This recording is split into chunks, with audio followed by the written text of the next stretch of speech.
Hello everyone, welcome to Cooking with Mo and Deb. Hi y'all.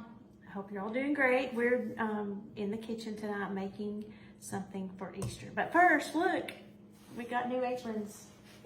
Kitty cat apron, flower apron, springy. It's our springy apron. Right? Yeah, I like that. They're so cute. Yep. So I'm making a ham, and I'm going to show you how I make a ham.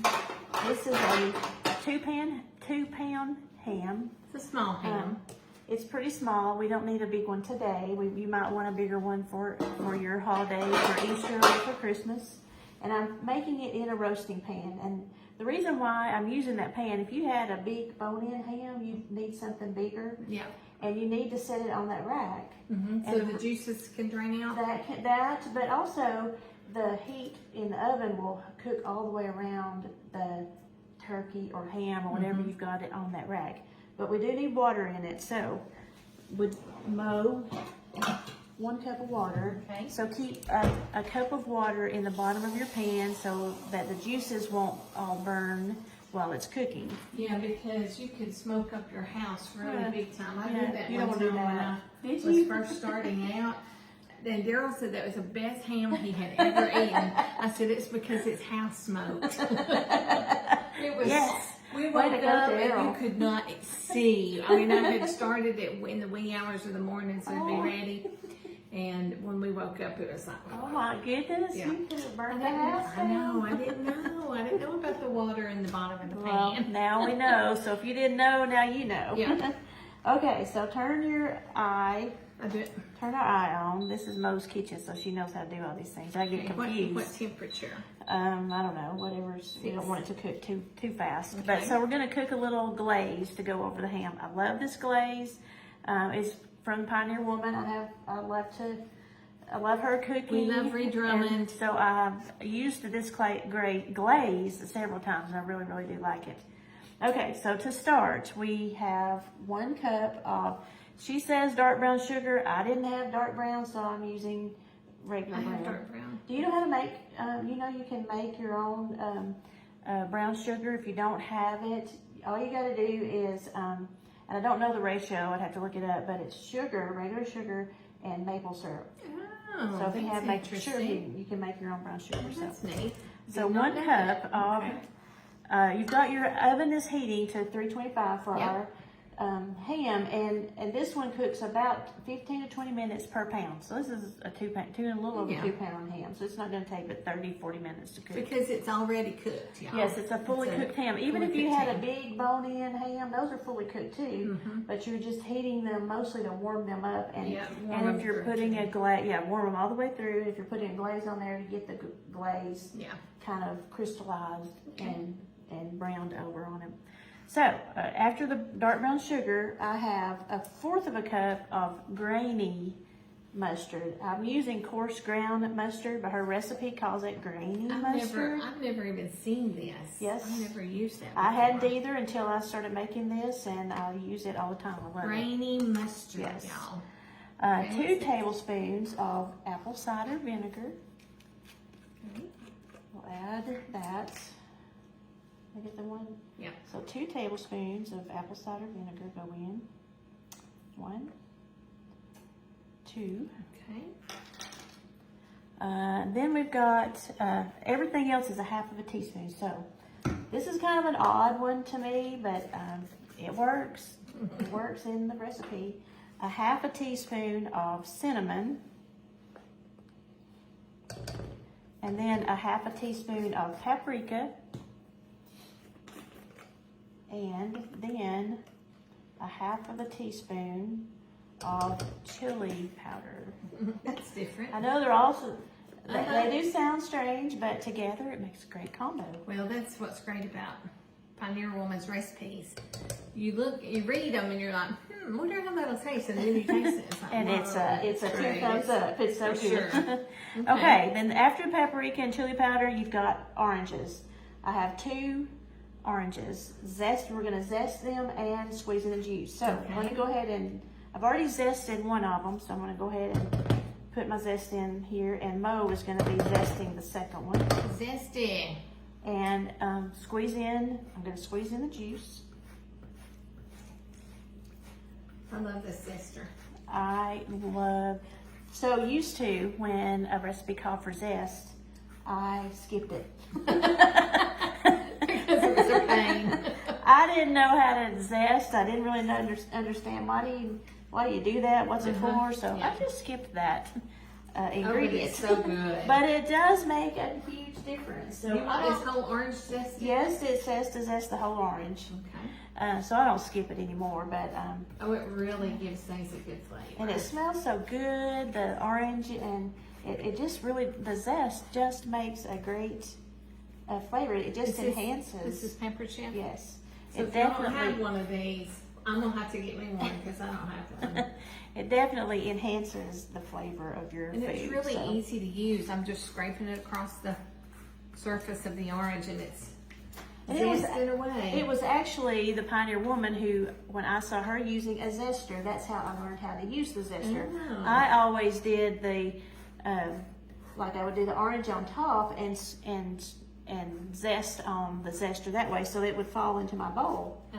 But she, on her show, showed me if you hold the whatever you're using, like in this case the orange, and then zest on top like Mo's doing, you can see all the zest that's coming in. Sometimes you don't want all the zest off the orange, you just want a little bit. And so you can see how much you're getting that way. And also when you're zesting, you know, you don't want to go way down. Look how much we got off of that orange. That looks so good. And it's really fine. And you don't want to go way down in the peeling.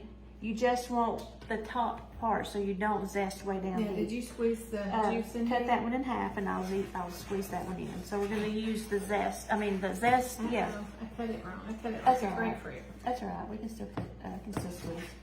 But you want the juice from both of your oranges and the zest from both of your oranges. Yummy. And this is, then garlic. Do you want to do the garlic? Or no, I don't know if I can dip. Let's see if she can. We'll try it. See if you can squeeze. We want 2 cloves squeezed in. And there you go. You're getting it. Let me do it. I can't. Well, part of the reason is this is in the way. Let's move that. Oh. And that might be all we're getting out of that one. Let's try a different. Let's fix it garlic. Yeah. Let's try a different garlic clove. You sabotaged me, Dan. That was my fault. Now my hands are just super weak, y'all. There we go. There you go. There we go. That is the last ingredient that goes in here. So garlic. So you want to squeeze or you want me to squeeze? You. Okay. Squeeze in the rest of our orange juice. These are blood oranges. I didn't realize that's what I was getting, but I love those. so good. They smell good. I'm sure they. Yummy, yummy, yummy. Okay. So now we're going to let this cook for about 10 minutes till it boils. Boils. And then we're going to let it cook, boil for about 10. And then we're going to glaze the ham with our sauce. And as it cooks, the ham will cook for 30 to 40 minutes. And we're going to stop a couple of times to glaze again. Now, I have a lot of glaze. We won't need all of this on this small ham. But if you had a large ham, a 10-pound ham, you'd have plenty of glaze for it. Okay. So we're going to pause for a couple minutes while this begins to boil, and then we'll come back and we'll glaze our ham. Be right back. Okay, our ham glaze has been cooking. It's boiling, and we've let it boil. Smells good. It smells great. I forgot to add salt and pepper, so I'm going to go ahead and add those now. Just salt and pepper it to taste. We have our glaze done. Let me see if I can hold it over here. Yeah, there we go. Let's see what it looks like. So now we're going to glaze our ham. Would you like to be the glazer? Sure. I'm gonna go ahead and set this over here.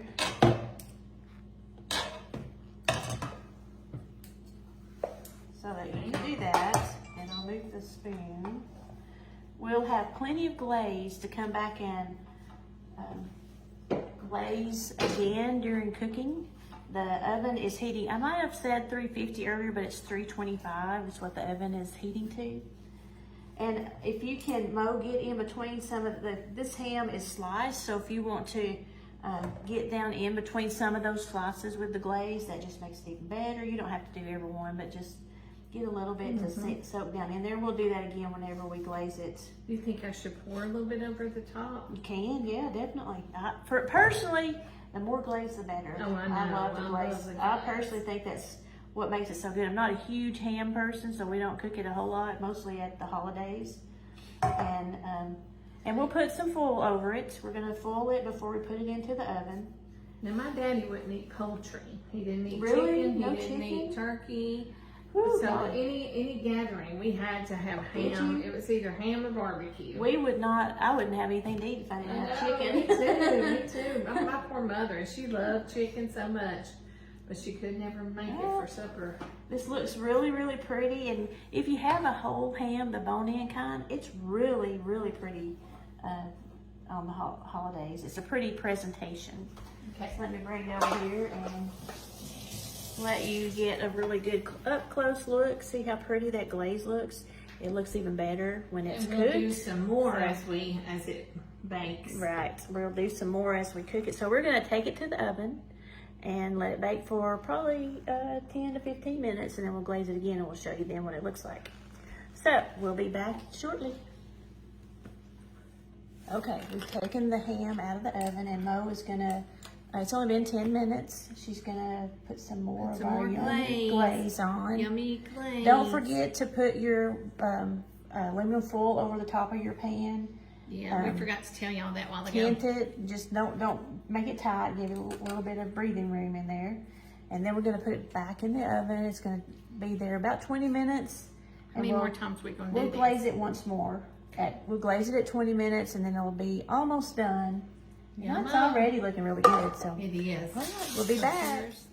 I do like green eggs and ham. I do like them, Deb, I am.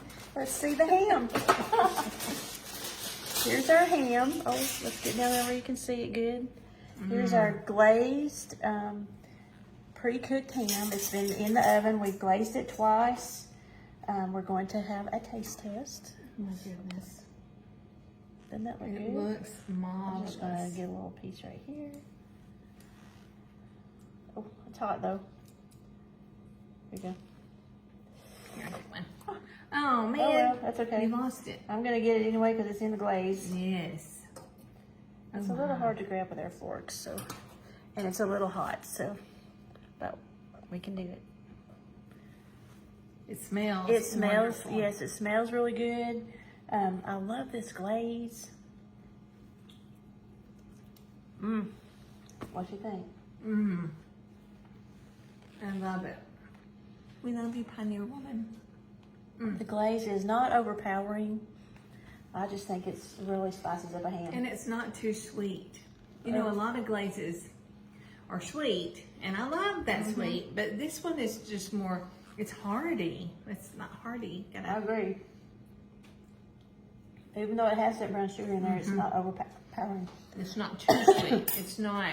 Maybe that mustard tones it down a little bit. So we did have some glaze left over. I'll show you what it does as it sits, as it gets thick.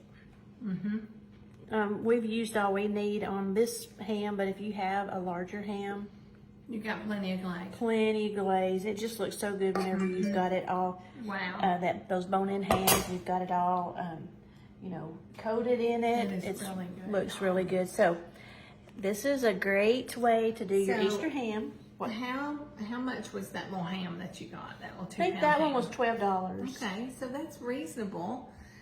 Looks like it would probably easily feed a family of 4 to 6 people. Easy. There's a bunch of slices already sliced, already Yeah. cooked, fully cooked. So that's not bad, y'all. That's economical, and then you add this glaze to it, and it is top notch. Top notch, it is. We could put the scallop potato. Yes. Roasted veggies, deviled eggs. Yes. What Green else do beans, which we haven't cooked a green bean. We need to do a green bean I know, casserole. we do. Squash casserole, sweet Yes. potatoes. Oh my goodness. So many things you could put Lots with of this stuff. ham for your Easter dinner. Yes. And it's really good. So check it out. Let us know what you think. Okay. See y'all later. See ya.